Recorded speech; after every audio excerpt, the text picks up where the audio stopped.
sekarang mungkin pada nanya ya, apa sih tujuan diberinya mukjizat pada Nabi? Apa sih tujuan diberikan mukjizat pada Nabi? Ada 3 tujuannya. 1, menjadi bukti keesaan Allah. Oke?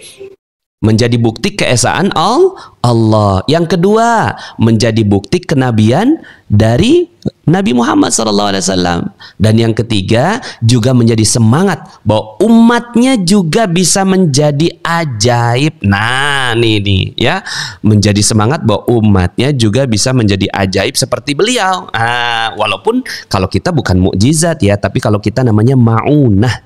Kalau ulama namanya karomah. Kalau Nabi namanya mukjizat. Nah, tapi kita semangat yuk. Kita bisa menjadi ajaib nih tuh teman-teman semuanya ya.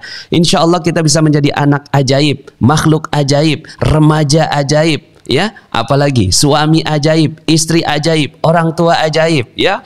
Warga Indonesia ajaib, warga Nusantara ajaib. Di sini saya tadi lihat ya, ada yang daripada Malaysia nih ya. Subhanallah ya. Tujuannya adalah supaya kita semua bisa menjadi ajaib seperti beliau ya.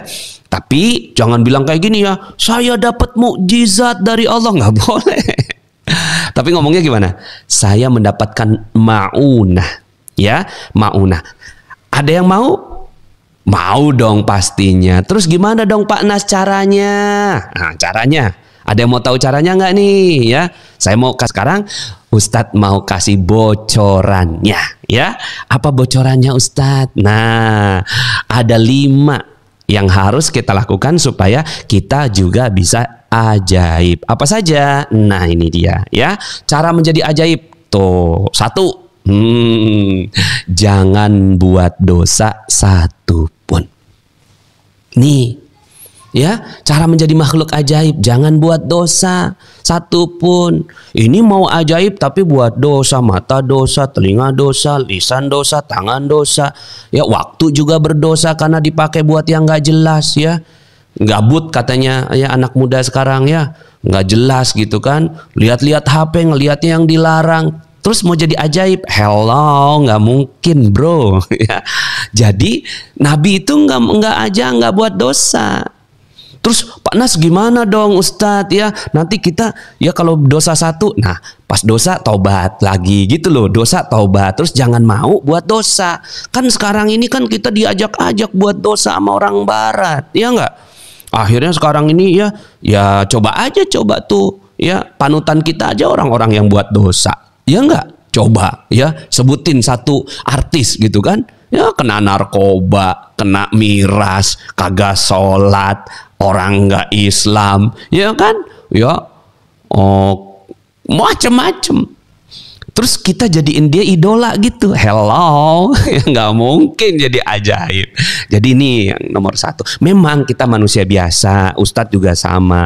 Kadang-kadang buat dosa. Tapi karena kita tahu nih, dosa itu yang membuat kita jadi nggak ajaib. Nah maka yuk sama-sama kita jadi ajaib dengan ada dosa 1 nih. Astagfirullahaladzim, saya kok ngomongin orang, nanti saya nggak ajaib gitu ya. Terus kemudian mata nih ngelihat yang haram, astagfirullahaladzim, nanti saya nggak ajaib dong gitu. Telinga, astagfirullahaladzim, kok dengerin gibahnya orang sih, nanti saya nggak ajaib gitu. Siap ya? Bismillah, insya Allah ini caranya. Yang kedua, cintai Al-Quran. Cintai. Orang cinta itu berkorban. Ya, korban waktu, korban tenaga, korban biaya, korban keringat untuk belajar Quran. Cintai Al-Quran ini. Mungkin selama ini teman-teman nggak tahu bagaimana cara cintai Al-Quran. Nah, coba ya, nanti setelah ini tanya sama ya orang tuanya, mah mau tahu dong yang namanya teknik garpu tala kayak apa? Ah, itu cara untuk mencintai Quran ya. Garpu tala ya. Nih yang kedua, cintai Quran. Ya, cintai Quran tuh dengan mengimaninya, membacanya, gitu, membelanya, kemudian bersolawat untuk Nabi. Ya, Allahumma salli ala Sayyidina Muhammad wa ala ali Sayyidina Muhammad. Ah, itu boleh ya. Ya, atau solawat al-malikul hakul mubin. La ilaha illallah al-malikul hakul mubin Muhammadur Rasulullah sadiqul wa'dil amin. Nah, itu bisa solawat ya. Ya Rasulullah, ya Habiballah. Ah, itu salawat ya. Allahumma salli ala Sayyidina Muhammad. Ah, terus solawat aja bawaannya, pengennya solawat buat Nabi ya. Kenapa? Karena orang yang bersalawat kepada Nabi sekali, Nabi bersalawat kepadanya 10 kali. Allah. Yang keempat, nah kalau solawat ya, artinya kan kita cinta sama Nabi tuh, nyambungin tuh sama Nabi. Nah kalau seandainya udah cinta tuh sama Nabi tuh, Nabi tuh akan kasih tuh keajaibannya buat teman-teman semua. Berikutnya yang keempat, mencontoh dong ketakwaan beliau kayak apa. Kayak apa sih Nabi ketakwaannya? Belajar. Oke, contoh ketakwaan beliau tuh kayak apa. Jadi kita tuh jadi hobi gitu loh, belajar. Ya sama aja kayak teman-teman semuanya. Kalau lagi hobi sama satu artis, dibelilah apanya kan gitu ya, taulah sejarahnya, tinggalnya di mana, lahirnya kapan ya, hobinya bagaimana. Nah kalau ini yang dicontoh itu ketakwaan Rasulullah Shallallahu Alaihi Wasallam. Dan terakhir, nah ini yang Rasulullah senang ya, muliakan dan bahagiakan orang lain. Ya, karena ketika kita bisa memuliakan dan membahagiakan orang lain, artinya Rasulullah nitip tuh supaya kita seperti Nabi. Kan Rasulullah SAW pernah mengatakan, orang yang mencintai anak yatim sebagaimana 2 jari ini di surga. Artinya deket banget. Berarti kan kita bisa nyontoh Nabi nih. Nah orang lain ini anak yatim. Tapi sebelum anak yatim, orang tua dulu. Muliakan dan bahagiakan orang tua, jangan bikin mereka kecewa. Ya selalu doakan orang tua. Pernah nggak nih sholat taubat sama dosa terhadap orang tua? Pernah nggak? Jangan-jangan nggak pernah ya. Sholat taubat 2 rakaat karena pernah dosa sama orang tua gitu. Nah muliakan bahagiakan orang lain. Senangnya tuh kita, siapa ya yang bisa kita muliakan bahagiakan, siapa ya yang bisa kita muliakan bahagiakan. Setiap hari itu yang dilakukan.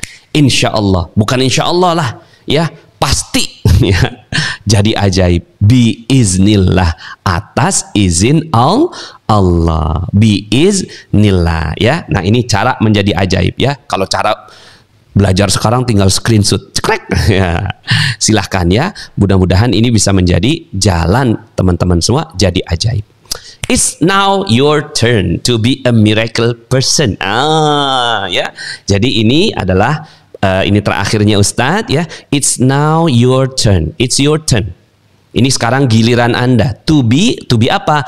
To be a miracle person, untuk menjadi orang ajaib, manusia ajaib, makhluk ajaib ya. Bagaimana caranya? Keep the light. Keep the light. Biarkan cahaya itu merasuk dalam diri kita ya. Jangan ada dosa. Ya, jadi semua yang tadi 5 hal itu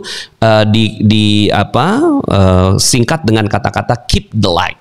Karena hati kita ini nggak ada cahayanya karena dosa. Hati kita ini kagak ada cahayanya karena nggak cintai Al-Quran. Nah, biarkan Al-Quran masuk menyinari hati kita ya, dan seterusnya yang tadi 5 hal tadi.